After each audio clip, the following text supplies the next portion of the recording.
دیکھیے رسول وہ سارے ہی ہیں، لیکن انبیاء سابقہ میں خاتم النبیین کوئی نہیں ہے۔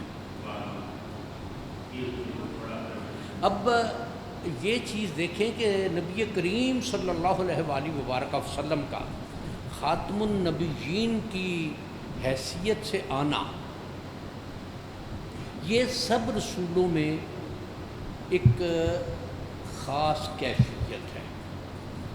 پھر دوسری اس میں ایک بات یہ ہے کہ انبیاء سابقہ جتنے بھی ہیں انہوں نے نبی کریم صلی اللہ علیہ وآلہ وبارک وسلم کی نشانی اور پہچان بتائی ہے، اور یہ بھی کہ ہمارے بعد وہ تشریف لائیں گے۔ اس کو دیکھیے قرآن مجید الف لام میم ذالک الکتاب لا ریب فیہ، اب یہ آغاز ہے تو اس میں سب سے پہلے اس کتاب برحق کے بارے میں مت شک کرو، اس میں کچھ لا ریب فیہ، اس میں کوئی شک والی بات ہے ہی نہیں۔ اب پھر اس کے بعد یہ ہے کہ ھدی للمتقین، یہ ہدایت دیتی ہے متقین کو۔ متقی ایمان لانے والا پہلے دن نہیں بن جاتا، تقویٰ اس کی تربیت ہوتی ہے، وہ احکامات پر عمل کرتا ہے تو تقوی کی کیفیت تک پہنچتا ہے۔ لیکن اس میں یہ کہ ھدی للمتقین، ایمان لے آیا، ایمان لانا اس کا،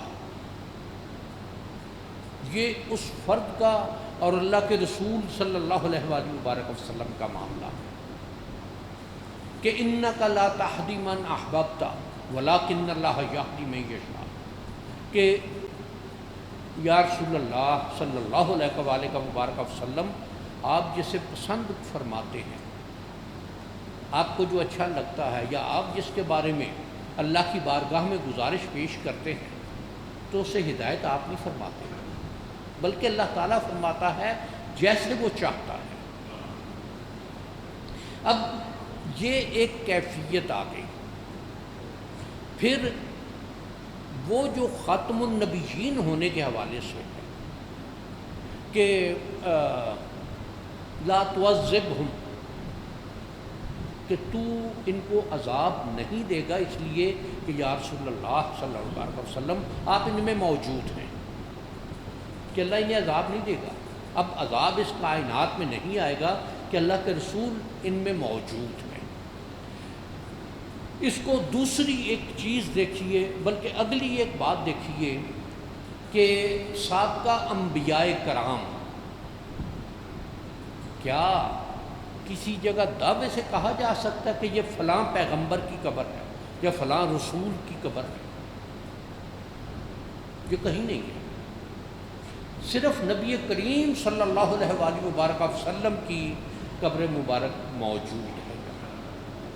اور پھر یہ کہ جو آپ کا منبر اور گھر کے درمیان یا قبر کے درمیان جو جگہ ہے اسے جنت کے باغوں میں سے ایک باغ قرار دیا۔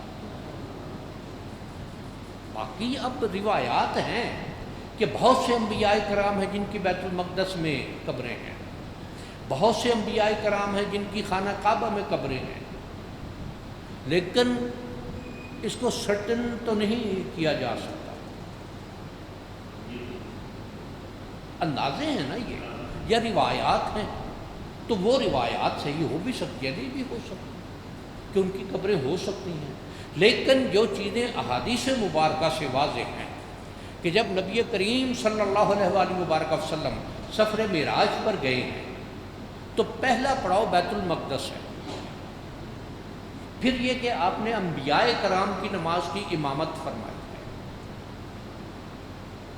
اور جمیع انبیاء کرام نے آپ کی امامت میں نماز ادا کی ہے۔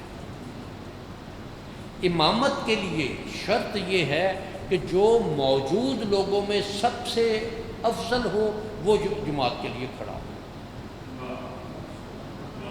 یہ امام کے لیے یعنی ایک عام بھی یہ شرط ہے کہ اگر مقرر نہیں ہیں تو کچھ لوگ ہیں کہ جو کسی جگہ ہیں ان میں جو سب سے بہتر ہے، یا سفر کر رہے ہیں کچھ لوگ، تو ان میں جو سب سے بہتر ہے وہ امامت کروائیں۔ پھر اس میں درجے آ جاتے ہیں کہ ایک جیسی سب کی تعلیمی حیثیت ہے، تو ان میں جو سب سے عمر میں بڑا ہے وہ کروائے، جو نسب میں بہتر ہے وہ کروائے۔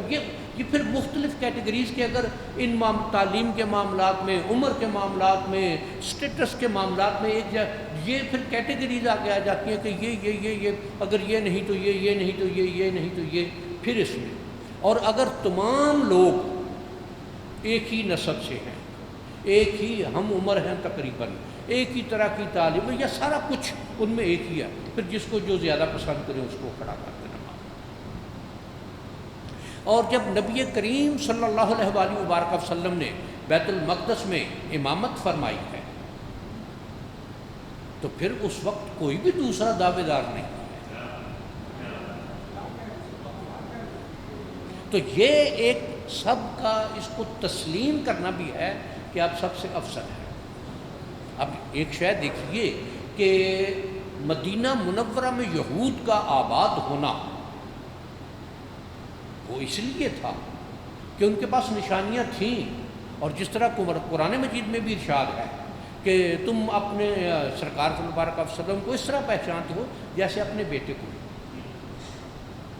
ابناہم، اب یہ علیحدہ بات ہے کہ وہ پھر اندرونی بغض کی وجہ سے، حسد کی وجہ سے وہ ایمان نہیں لائے، لیکن جو ان کو نشانیاں ملی تھی ان پر پورا تو اترتے تھے نبی کریم صلی اللہ علیہ وسلم۔ اب ایک واقعہ جو کہ جب آپ نے شام کا سفر فرمایا